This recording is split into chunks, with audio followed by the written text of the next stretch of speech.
Ці магчымая вялікая сделка ЗША з Беларусю без удзелу Польшчы і Літвы? Андрэеву выпусцілі. На што Лукашенко чакае з пачобутам? Я, Ледзь Залевскі, вітаю гаспадарства і ў праграме «Тут і там», дзе разбяром, ці ўдасца Менску апраўдаць чаканні Трампа і дамовіцца з суседзямі. Дапамагаць нам у гэтым сёння будуць журналісты, вядоўца літоўскага радыё «Р» і на беларускім канале «Вечернікі эфір». Яўген Салянкоў. Прывітанне, Яўген. Вітаю, Лесь. Ну і таксама ў нашай студыі вітаем рэдактара Цэнтрум Европы ПЛ, вядомага польскага журналіста Міхала Кацевіча. Прывітанне, Міхал. Добрый день. Ну і пакуль ідзе застаўка, гаспадарству таксама заклікаю паставіць лайк гэтаму відэа, а мы пачынаем.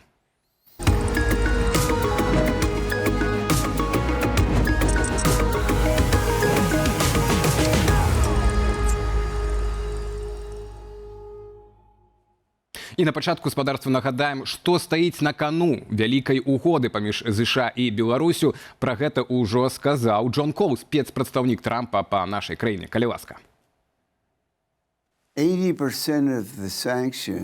80% санкцыяў былі ўведзеныя Злучанымі Штатамі ў 2020 годзе, калі людзей масава арыштоўвалі і змяшчалі ў турмы. Цяпер, калі яны выпусцяць гэтых людзей, не застанецца ніякіх падставаў для таго, каб гэтыя 80% санкцыяў заставаліся ў сіле. Апроч гэтых 80% ёсць яшчэ 20%, звязаныя з іншымі рэчамі. Але калі яны будуць працягваць перамовы з намі і мы выцягнем усіх гэтых людзей, тады санкцыі будуць знятыя. І гэта узгоднена паміж Злучанымі Штатамі і Беларусю. Фармальна мы яшчэ працуем над гэтым, але менавіта ў гэтым кірунку мы рухаемся. Рух сапраўды ёсць, а што ж ЗША хочуць узамен? Прынамсі мы ведаем пра тое, каб атрымаць кантроль над транзітам праз Беларусь, калія, расійскіх энергарэсурсаў і лагістыку ў рэгіёне. Узамен таксама частковае зняццё санкцый і нармалізацыя адносін. Але вялікая угода, ці магчымая яна без Польшчы і Літвы, Міхал? Я думаю, что это, в принципе, невозможно до конца, так? И поэтому что, в общем, если посмотрим на идею этого американского проекта, чтобы пускать через Белоруссию российские энергоресурсы, ну, газопроводом через территорию Беларуси, а потом Польши, дальше в Европу. Ну, американская сторона пока неофициально, да, но есть такие сигналы, что они говорят о том, что это американские компании будут как бы под контролем. Это будет под контролем американских компаний, которые будут покупать в России газ, например, и продавать в Европу. То же самое калийные удобрения с Беларуси, из России. И другие товары. Первое, это надо снять санкции. Но видно, что американцы делают все, чтобы как бы причины этих санкций в отношении к Беларуси именно были сняты. И они постепенно снимают эти причины. Но потом есть еще экономические и политические как бы основания для этого, что Польша, Европа, мы не хотим этого газа и этих энергоресурсов. Почему?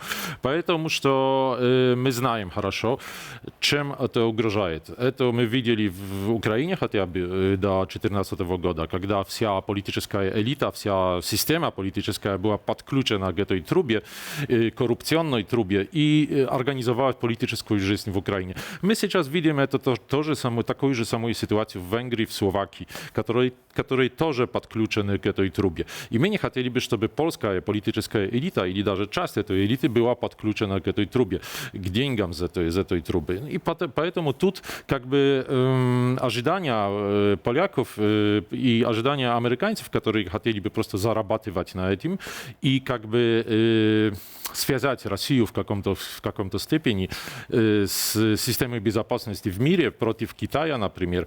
Но тут полные противные, можно сказать, позиции Польши и США. Ну, по крайней мере, пока. Так? Перад сустрэчай з Лукашэнкам у Джона Кола адбылася амаль скандальная гісторыя ў Літве. Апроч сустрэчы з дзейным кіраўніцтвам краіны, Кол сустрэўся з апазіцыйнымі палітыкамі, у тым ліку з былым кандыдатам на прэзідэнцтва Вегелем спадаром, які заявіў, хацеў бы бачыць Беларусь у выглядзе недэмакратычнай дзяржавы, але якая была буфернай зонай з Расіяй. На што ўжо Джон Кол таксама тлумачыўся, чаму ён сустракаўся з гэтымі палітыкамі, нібыта ён вучыцца і прыслухоўваецца да усіх меркаванняў. Яўген, скажы, калі ласка, чаму навучыўся Кол, на твою думку, у Літве? Фактычна ж гаворка пра тое, ці гатовая Літва прыняць недэмакратычную Беларусь як буфер, калі гэтага захочуць ЗША. Літва на гэта гатовая? Ну, Алесь, глядзіце, гэта вельмі добрае пытанне. Давайте адразу вам скажу так. Вельмі, канешне, мне прыемна, што сённяшні суразмовец спадар Міхал, ён надта добра разбіраецца ў польскай палітыцы. Я ж гляджу на літоўскую палітыку як беларус, які жыве ў Літве ўжо шмат гадоў. Ну, шмат гэта не з 20-го, так скажем, а 20 гадоў. Тое, што тут адбылося, сустрэча Кола з апазіцыяй, пасля гэтай сустрэчы Гітанас Наўседа, прэзідэнт Літвы, сказаў, што перад тым, як сустракацца амерыканцам з тымі людзьмі, з якімі яны сустрэліся, маючы на ўвазе і спадара Вегеле, Ігнаса Вегеле, і іншых палітыкаў, там іх было 3 чалавекі, я так разумею. Ён кажа, што трэба спачатку зразумець, што гэта за людзі, якіх яны пазіцый прытрымліваюцца. А ўжо пасля гэтага Кол адказаў, што і мы сустракаемся з усімі, каб пачуць усіх. Мне падаецца, што сустрэча з прэм'ер-міністркай Літвы, спадарыняй Ругінене, яна была, ну, скажем так, для Кола зразумелай, і ўсё, што там адбывалася, гэтага можна было чакаць. Пазіцыя Літвы, тая афіцыйная, якую мы чуем, якую мы бачым, гэта наступнае, што пакуль там у Беларусі ёсць палітзняволеныя, пакуль там ёсць рэпрэсіі і яны не скончыліся, пакуль з Беларусі ляцяць гэтыя метазонды з цыгаретамі, з кантрабанднымі, пакуль мяжу літоўскую штурмуюць нелегальныя мігранты з боку Беларусі, вось пакуль усё гэта адбываецца, ніякай размовы пра транзіт калійных угнаенняў, ніякага пацяплення адносін не будзе. Але Коул сустрэўся з тымі людзьмі, якія, ну, я б сказаў, ведаеце, такія яскравыя і адыёзныя некаторыя з іх. Так, сапраўды, Вегеле аднойчы казаў пра тое, што добра мець побач тую Беларусь, з якой можна мець эканамічныя стасункі, і няхай яна там будзе недэмакратычная, якой заўгодна. Такое было, але гэта было раней, гэта было сказана вось не зараз, не ў гэтыя дні. Што тычыцца іншых палітыкаў, якія там былі, гэта людзі, якія выступаюць сапраўды за паляпшэнне, за больш добрасуседскія адносіны з Лукашенко, з Беларусю. Конечно, яны не кажуць з Лукашенко, з Беларусю. У некаторых з іх, як калі верыць даследаванням, расследаванням літоўскіх журналістаў, там у дзяцей бізнес некалі быў звязаны з Беларусю і гэтак далей, і яны заўжды выступаюць вось за такое: мы павінны добра жыць з усімі, гэта такі папулізм файны, сябраваць з Беларусю, таму што нам гэта эканамічна выгадна. Таму я так мяркую, Коул гэта і пачуў, ён зразумеў, што ёсць у Літве палітыкі, прычым, ну, вось той жа спадар Вегеле, гэта ж юрыст, і які балатаваўся на мінулых выбарах прэзідэнцкіх у Літве, і там заняў 3-е месца, ну, па галасах выбаршчыкаў 12% ён набраў, таму, так скажем, ёсць яшчэ нейкая вага палітычная ў яго на дадзены момант.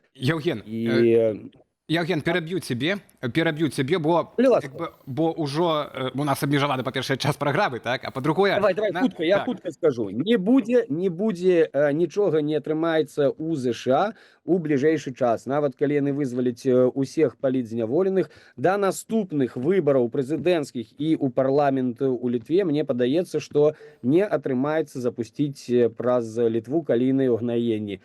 Толькі ў тым разе, калі амерыканцы выкупяць тое, што ім там прапановваў Лукашенко, і будуць казаць, што гэта калійныя ўгнаенні амерыканскіх кампаній. Тут Літве будзе цяжка спрачацца. Але нават тыя тэзісы, пра якія казала прэм'ерка, так, якую ты цытаваў, так, варыянты, пры якіх магчымае, так, аднаўленне дачыненняў, яны досыць выканальныя для Лукашэнкі, так, знойдзе тых, хто запускае зонды. Напрыклад, палітвязню як-ніяк. Мы можам верыць, не верыць, ці ўсіх выпусціць, так? Ну, але Кол пакуль што верыць, і пакуль што Лукашенко выпускае, і пакуль што фуры Лукашенко выпускае. з Беларусі. Таму пакуль што сделка ідзе. Вось, а калі яна ўжо будзе рэалізавана, хацеў ще Алесь, прабач, пакуль не ідзе. Вось сёння мы з вами размаўляем, пакуль сделка не ідзе. І пра фуры гэта таксама вельмі вялікае пытанне. Вось як ж слова вылетела, карацей, прадстаўнік Лінава, гэтай арганізацыі перавозчыкаў Літвы, сказаў, што на сённяшні дзень, ну так, вось гадзіну таму гэта была заява, што мы не можам ні аб чым гаварыць увогуле, пакуль хаця б адзін грузавік не пераедзе на тэрыторыю Літвы.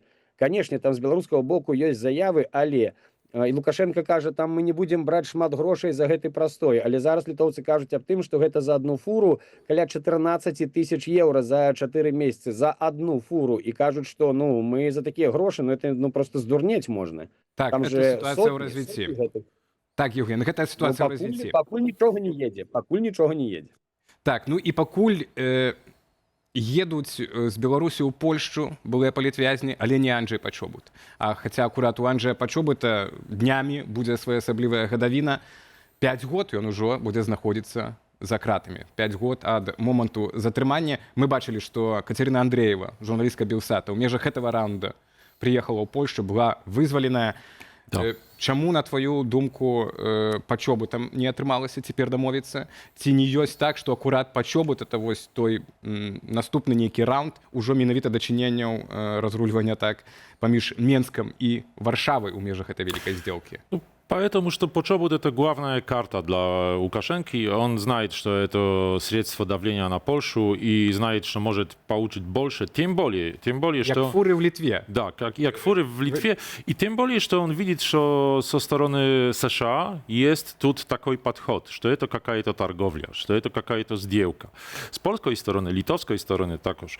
Это другой подход, потому что мы до сих пор инвестировали, ну, можно сказать, по-разному это бывало, да, инвестировали в гражданское общество, да, сделали телевидение Белсат хотя бы, инвестировали в политбеженцев в Польше, в Варшаве, в Вильнюсе. И это все в ожидании на перемены в Беларуси. А подход тут, США сейчас, другой. Не ожидание каких-то перемен, просто ожидание сделки с этим режимом, который есть. И нет ожидания, что он будет меняться. Пускай он отпустит политвязней, политзаключенных, чтобы просто был какой-то плацдарм, чтобы договариваться. И это все.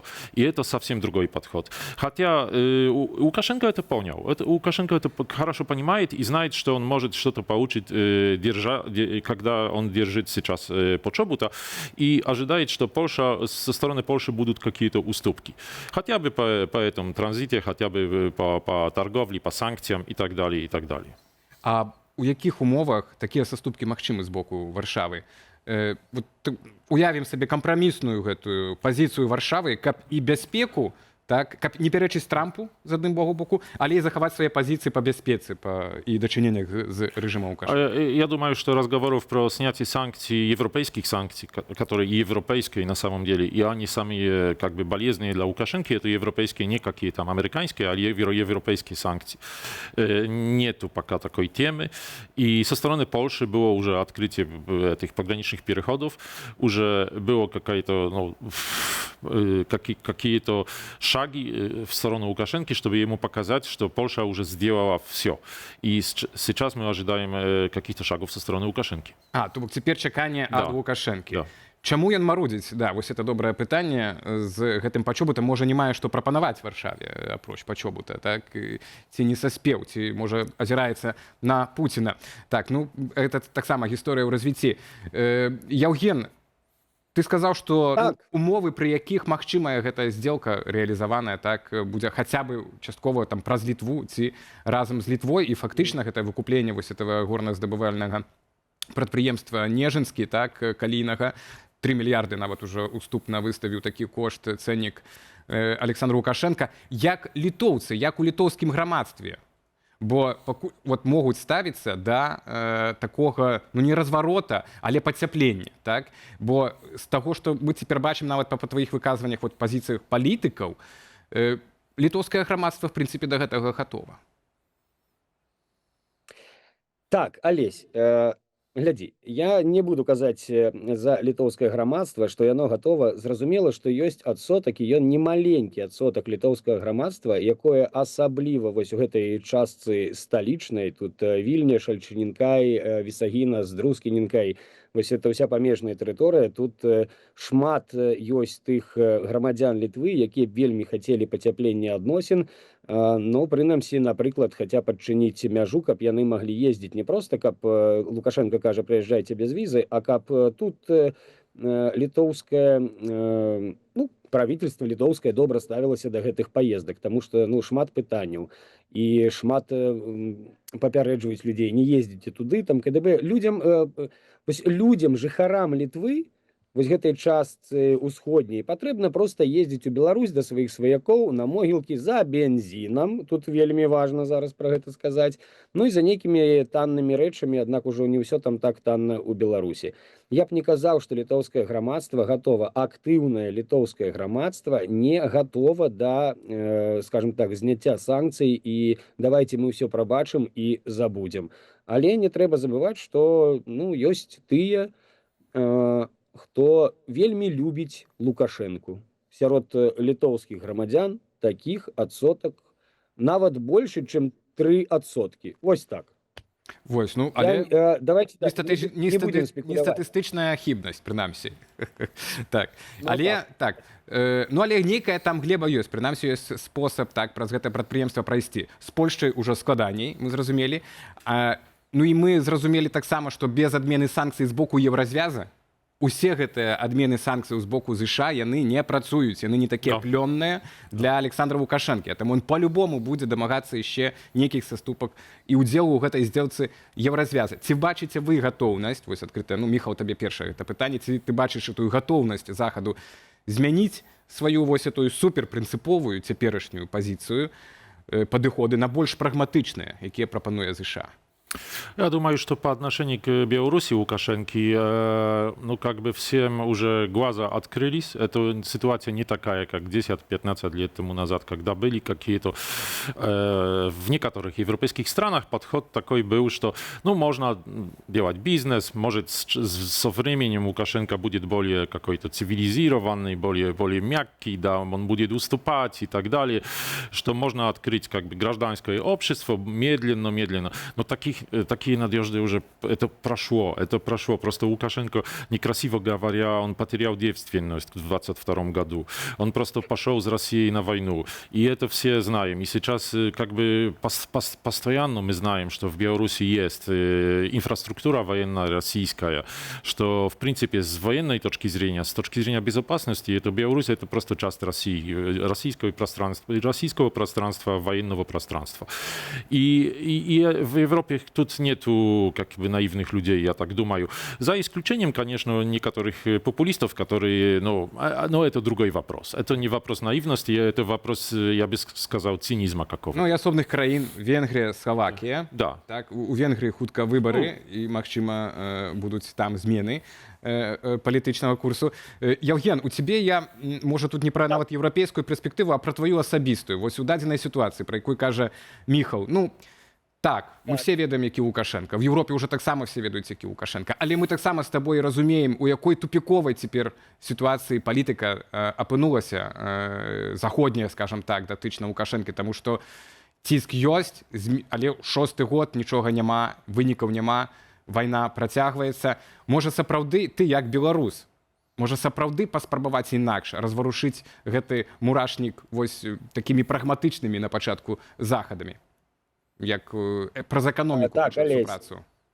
Ну, давай, мы пачнем з таго, што вось з гэтым пытаннем вельмі файна табе паклікаць у твою цудоўную перадачу спадара Валера Кавалеўскага, ён табе пра ўсё распавядзе, як там трэба выратоўваць Беларусь і вырываць з ціскоў і абдымкаў Расіі, здымаючы эканамічныя санкцыі. Нагадаю, што эканамічныя санкцыі здымаюць Злучаныя Штаты. І на пачатку відэа перадачы вы паказвалі відэа з Коулам, які кажа, што большасць санкцый, 80%, уводзілася за 2020 год. Аднак Еўропай большасць санкцый уводзілася якраз такі за 22 год, за саудзел у вайне. І вось тут, ну, калі будуць нейкія спробы рэжыму Лукашенка і Лукашенка неяк отпаўсці ад России, перастаць там паўстаўляць туды зброю, вырабляць для расійскай арміі кулі і дроны, то тады можа якая-нибудь размова і будзе. Улічваючы, што зараз ёсць, ну скажем так, некаторае не тое, каб непаразуменне, але не дамовіцца ЗША з Еўропай на гэты конт, што ну, маўляў, давайте зліваць Украіну, давайте сябраваць з Пуціным. Мне падаецца, Алесь, што на дадзены момант казаць аб тым, што Еўропа будзе здымаць санкцыі, ну, гэта аб гэтым, як правильно сказаў Міхал, кажуць толькі папулісты. Вось ёсць Орбан, ёсць там літоўскі Гражуліс, з якім сустракаўся Кол. Евген, ведаеш, я тут нават не пра санкцыі канкрэтна, выбачай, а можа падыходы, так? Нават хутчэй шырэй, я гляжу, так? Спрабаваць штосьці іншае, да? Ну вот, можа, з Літвой атрымаецца нейкая супраца. Ужо штосьці пайдзе адкрывацца рэжым вонку, да? Напрыклад, на свет. Это я агулам кажу пра падыходы, так? А не санкцыі — это толькі частка гэтых падыходаў. А, добра. А слухайте, Алесь, я вам так скажу, а я не бачу, які падыход яшчэ можа працаваць. Ну, як там кажуць, кнут і прянік. Пернікі былі заўжды, давайте дамаўляцца, вось вам партнёрства, вось вам праекты еўрапейскія, мы будзем за еўрапейскія грошы будзем рабіць праекты, там нешта аднаўляць, калі ласачка, давайте сябраваць. Спрацавала? Не спрацавала. Рэжым на гэтым пажыў, пацешыўся і добра. А калі пачалася вайна, ён на баку з Расіяй і ну там працягвае. Бачыце, слова беларускае якое-нибудь трапнае падабраць, трэба дамагацца і кашмарыць сваіх суседзяў. Ён гэта робіць, таму пернікі не спрацавалі. Зараз вось гэты кнут, але ўся справа ў тым, што Еўропа вельмі марудная. І калі палякі, літоўцы, яны тут на мяжы разумеюць, што трэба было хутчэй уводзіць санкцыі, хутчэй блакаваць магчымасці для рэжыму там зарабляць грошы і так далей, то там на захадзе гэта не так зразумела. Я, Алесь, на дадзены момант магу сказаць, што я не уяўляю, які можа быць яшчэ падыход. Вось ёсць два. Выбраць нешта сярэдняе, ну так гэта значыцца выбраць варыянт з пернікамі. Любая палёгка для рэжыму Лукашэнкі, гэта толькі для яго магчымасць зарабіць, сказаць Пуціну, глядзі, нам тут мы можем праз нашыя банкі разлічвацца зараз са Штатамі, потым будзем з Еўропай, і мы табе дапаможам, і только дай ты нам яшчэ адзін крэдыт, сям'я яго заробіць грошы, ну і што? І нічога не зменіцца. Праблема бяспекі вельмі моцная. І мне так падаецца, што гэта добра адчуваюць у Польшчы, і гэта вельмі добра адчуваюць у Літве. Про Белвінвестбанк, так, ты маеш рацыю, Белпол уже заявіў, што ў тых межах пакету адмененых санкцыяў гэты банк акурат і фінансуе вайну, крэдытуе стварэнне тых балванак для снарадаў і мікрасхемаў. Раз мы ўжо гаворым пра вайну, наколькі вайна можа мець уплыў на гэтыя працэсы вялікай угоды? Праз вайну ў Іране мірныя перамовы па ўкраіне пастаўлены на паўзу, так, а Пуцін яшчэ да таго ж і зарабляе дадатковыя грошы на росце коштаў на нафту, каб гэтую ж самую вайну працягваць далей, да? Ну і сёння ўжо фінскі прэзідэнт Ступ засумняваўся, што ў гэтым годзе в прынцыпе магчымы мір ва ўкраіне. Ну і калі вайна працягнецца, ці не сарве ўсю гэтую любую вялікую здзелку, якую ЗША не прыдумала разам з Беларусю? Ці магчыма, пакуль ідзе вайна, вось такога кшталту здзелкі, на вашу думку? Якія перспектывы вайны? В перспективе я согласен с Ступом, что этот год, конечно, будет до конца, война будет, просто нету вида, чтобы было какие-то предпосылки думать о мире, о мирном договоре. Позиции России какие есть, такие есть. Россия получит сейчас больше денег от продажи нефти. У Беларуси деньги пока есть, там ситуация по-разному, но стабильно, плохо, но стабильно. Для нуля. Да. Так что думаю, что предпосылок, чтобы это закончилось в этом году, нету. И, конечно, это влияние этой войны на подход к Лукашенко, особенно в Европе, как я раньше сказал, это пространство безопаснее и для европейцев такое же, как это российское пространство. И участие Беларуси, конечно, тут будет по-разному игра. Но позиция Киева тоже важная. Да? Киев с начала войны очень осторожно относился к Беларуси. Сейчас эта ситуация меняется.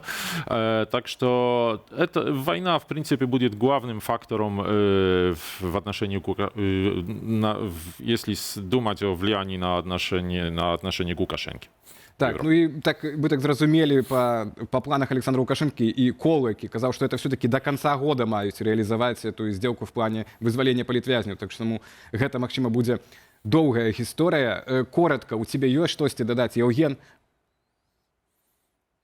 А что тут можно дадаць? Я згодны са спадаром Міхалам, што ўсё будзе вырашацца, ну, праз вайну, праз тое, як яна будзе ісці, якія там будуць перамовы.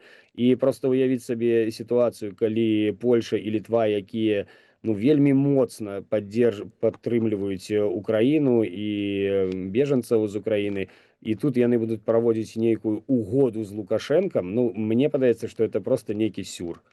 Пакуль вось Міхал кажа, што до конца году так сапраўды, до 27-го году вось яно як ёсць, так і будзе.